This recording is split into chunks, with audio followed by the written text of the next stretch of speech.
ఏపీలో జరిగిన 3 ఘటనలు కూటమి ప్రభుత్వ ఇమేజ్ని డ్యామేజ్ చేశాయి. పార్టీ నేతలు అధికారులు స్పందించకపోవడంతో మరింత నష్టం జరిగింది. తెలిసిన తర్వాత దిద్దుబాటు చర్యలు తీసుకోకపోవడంతో ప్రభుత్వం పరువు పోయింది. అనంతరం డ్యామేజ్ని కంట్రోల్ చేయాలని భావించినప్పటికీ అప్పటికే పరిస్థితి చేయి దాటిపోవడంతో భారీ నష్టమే జరిగిందని ముఖ్యమంత్రి గ్రహించారు.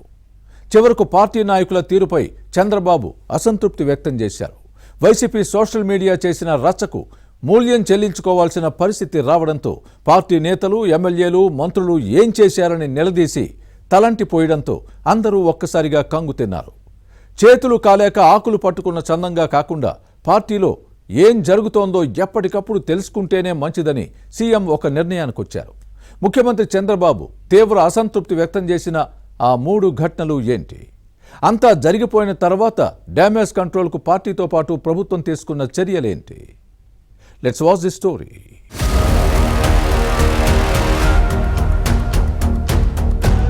టీడీపీతో పాటు కూటమి పార్టీలు ప్రభుత్వంలో లోపం కనిపిస్తోంది. సర్కార్ విధానాలపై వైసీపీ విష ప్రచారం చేస్తున్నా తమకేమీ పట్టదన్నట్లు ఎన్డీఏ నేతలు, మంత్రులు వ్యవహరిస్తున్నారన్న విమర్శలున్నాయి. ప్రభుత్వంతో పాటు కూటమి పార్టీలకు నష్టం జరుగుతున్నా నివారణ చర్యలు చేపట్టడం లేదు. ఇలాంటి అంశాలపై సీఎం చంద్రబాబు అసంతృప్తి వ్యక్తం చేస్తున్నారు. ఏంటి ఉదాసీనత, ఎక్కడ ఉంది లోపం అంటూ పార్టీ నేతలపై కన్నెర్ర చేస్తూ చండ్రనిప్పులు చెరుగుతున్నారు. కూటమి ప్రభుత్వం అధికారంలోకి వచ్చాక ముఖ్యమంత్రి హోదాలో చంద్రబాబు నాయుడు పార్టీ కేంద్ర కార్యాలయానికి రావడమే తక్కువైంది. ఇటీవల వచ్చినప్పుడు పార్టీ నేతల దగ్గర కొన్ని విషయాల్లో తన అసంతృప్తిని వ్యక్తం చేశారు. రాష్ట్రంలో జరిగిన 3 ఘటనలపై పార్టీ సరిగా స్పందించకపోవడాన్ని తప్పుపట్టారు. ఎమ్మెల్యేలు, జిల్లా ఇన్ఛార్జ్ మినిస్టర్లు, జిల్లా మంత్రులు ఏం చేశారని నిలదీశారు. జరిగిన వాటిపై పోస్ట్ మార్టం చేసినప్పటికీ నష్టం జరిగిపోయిందని ఆగ్రహం వ్యక్తం చేశారు. చిత్తూరు జిల్లా దేవలంపేటలో అంబేద్కర్ విగ్రహానికి నిప్పు పెట్టిన అంశం గుప్పుమంది.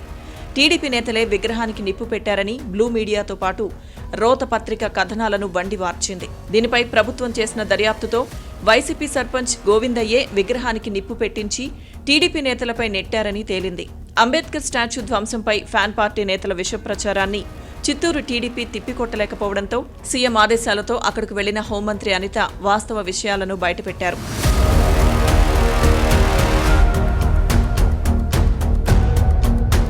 ఇక ఉమ్మడి ప్రకాశం జిల్లా ధారవానిపాడులో లక్ష్మీనాయుడును అదే గ్రామవాసి హరిశ్చంద్ర ప్రసాద్ కారుతో ఢీకొట్టి హతమార్చిన ఘటనకు వైసీపీ కులం రంగు పులిమింది. కాపు సంఘం నేతలు కూడా వెళ్లి అగ్నికి ఆజ్యం పోశారని టీడీపీ హైకమాండ్ గుర్తించింది. లక్ష్మీనాయుడు హత్యపై ఫ్యాన్ పార్టీ చేసిన విష ప్రచారానికి ప్రకాశం జిల్లా నేతలు కౌంటర్ ఇవ్వలేదు. వ్యక్తిగత కక్షలతో జరిగిన మర్డర్కు కులం కలర్ అంటించడం ఏంటని పార్టీ నేతలతో మాట్లాడడమే కాకుండా జనసేన అధినేత పవన్ కళ్యాణ్తోనూ చర్చించారు చంద్రబాబు. ఆ తర్వాత హోంమంత్రి అనిత, మంత్రి నారాయణ లోకల్ ఎమ్మెల్యేతో కలిసి ధారవానిపాడు లక్ష్మీనాయుడు కుటుంబ సభ్యులను పరామర్శించి ఓదార్చారు. వ్యక్తిగత కక్షలతోనే హత్య జరిగిందని లక్ష్మీనాయుడు సతీమణి మీడియాకు చెప్పడమే కాకుండా తనతో ముఖ్యమంత్రి చంద్రబాబు, డిప్యూటీ సీఎం పవన్ కళ్యాణ్ మాట్లాడారని చెప్పడంతో వైసీపీ నేతల కళ్లు బైర్లు కమ్మాయి. ఈ డ్యామేజ్ కంట్రోల్ ఎక్సర్సైజ్ ముందే చేసి ఉంటే బాగుండేదని విశ్లేషకులు చెబుతున్నారు. బట్ట కాల్చి మొహం మీద వేయడమే వైసీపీ సోషల్ మీడియా సైకోలు పనిగా పెట్టుకున్నారు.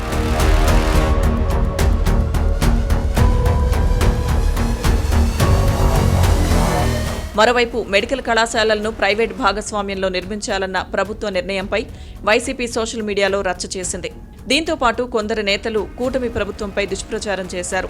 కమ్యూనిస్టులు, ప్రజా సంఘాలు దీనిపై రచ్చ చేయడంతో ప్రభుత్వ ఇమేజ్ డ్యామేజ్ అయింది.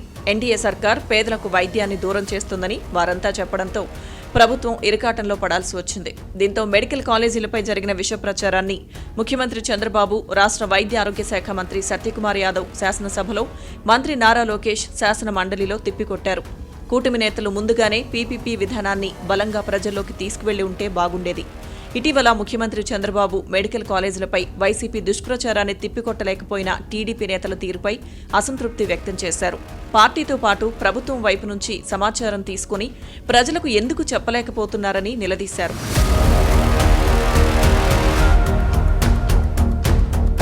మరోవైపు పార్టీ నేతలు మాత్రం కొందరు అధికారులు సమాచారం అడిగినా ఇవ్వడం లేదని, చివరకు సీఎంఓ నుంచి ఫోన్ చేయించినా లైట్ తీసుకుంటున్నారని చెబుతున్నారు.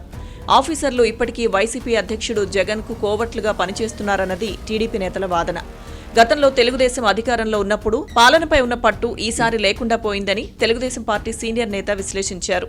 కొందరు అధికారులు ఇష్టారాజ్యంగా వ్యవహరిస్తున్నారని, మంత్రులు ప్రజాప్రతినిధులను కూడా లెక్క చేయడం లేదని ఆ నేత చెప్పుకొచ్చారు.